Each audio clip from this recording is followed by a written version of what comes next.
They took everything. My chickens, my harvest, even my children's schoolbooks. For generations, the land provided. But drought, debt, and predatory lenders are dismantling the African dream. Is there a path to financial freedom? A simple rule, adapted to our unique struggles, could be the lifeline our communities desperately need. Coming up, the 50/30/20 revolution. For generations, the story of Africa has been told through the lens of lack. A continent perpetually struggling, forever dependent. But behind the headlines, beneath the surface, lies a different truth. A truth whispered in crowded marketplaces, etched into the faces of diligent entrepreneurs, and built brick by a people determined to thrive. Africans know how to manage money. We have to. It's in our DNA, a skill honed through centuries of navigating volatile markets, adapting to shifting circumstances, and maximizing every hard-earned resource.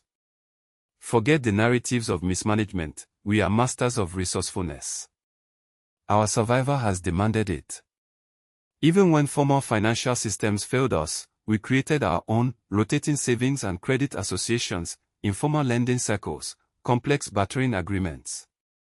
We built empires on trade, navigated global markets long before the West discovered us.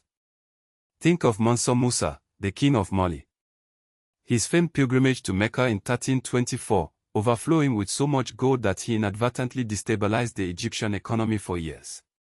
Yes.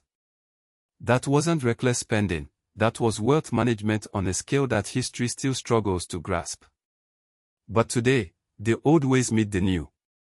How do we take these ancient skills and adapt them to a modern world, to personal finance in today's economy? There are universal principles of money management. We will explore one.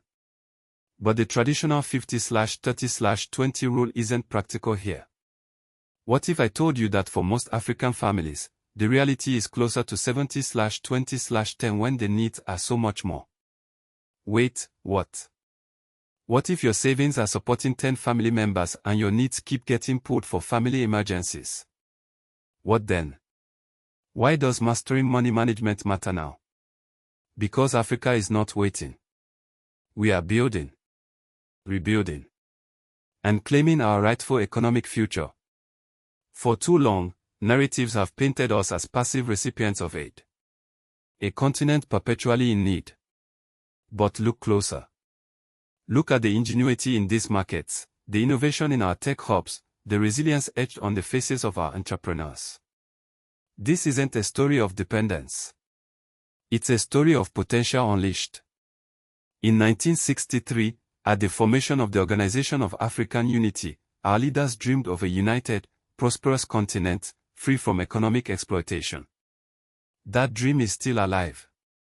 But true liberation requires financial literacy, the ability to control our own resources, to invest in our own future. We must shed the shackles of debt and dependency, and build economies that benefit all Africans, not just a select few. This isn't just about individual wealth, although that's a critical piece. It's about generational wealth. About creating a legacy of opportunity for our children, and their children. Imagine families passing down not just land, but also financial knowledge, investment strategies, and a deep understanding of how to make money work for them. And that's especially important for women. For centuries, African women have been the backbone of our economies, yet often denied equal access to financial resources. Empower them financially, and you empower entire communities. So how do Africans build this generational wealth? Many families are quietly adapting a familiar concept, the 50/30/20 rule used in Europe and America, to their own very different realities. But instead of that neat split, they are using a ratio of 60/20/20. 60% for essential needs, 20% for desires, but the last 20. Instead of simple savings, that's reinvested directly back into their communities, and now wait, what?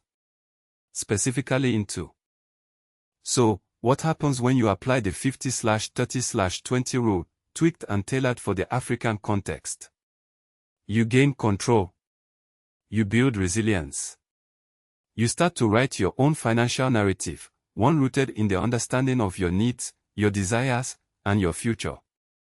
This adapted framework, accounting for the realities of African economies, isn't about restriction, it's about your resources. It's about making your money work, powering your dreams, supporting your family, and contributing to the vibrant tapestry of African growth. Want a deeper dive? Check out the Africa Wealth Blueprint, a digital guide packed with practical tools and insights to help you master your money. Find it at pornoafric.com/shop.html for just $27. Ultimately, mastering money management unlocks potential. It empowers you to build a better future for yourself, your family, and your community. It's time to take control. Follow at pornoafric for Africa Plus Money Plus Wisdom Fire.